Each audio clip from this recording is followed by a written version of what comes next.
Panali mtsikana wina amene anali wokongola kwambiri koma anali osakwatiwa. Amuna ambiri amabwera kudzamufunsira banja koma nthawi zonse iye ankangoti ayi. Tsiku lina munthu wina anabwera atavala zovala zokongola komanso zodula. Maonekedwe ake anali ododometsa ndipo atamufunsira mtsikanayo kuti amukwatire, nthawi yomweyo analola. Mtsikanayo adamukonda munthuyo kwambiri ndipo adati, ndinu mwamuna amene ndakhala ndikumuyembekezera.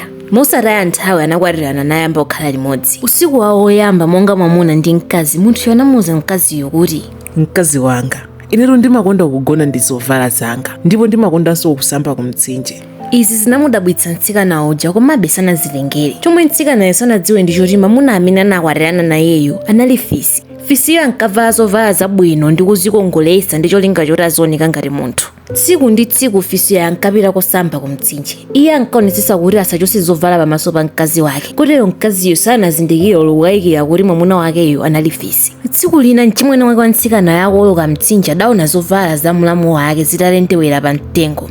Anadabwa.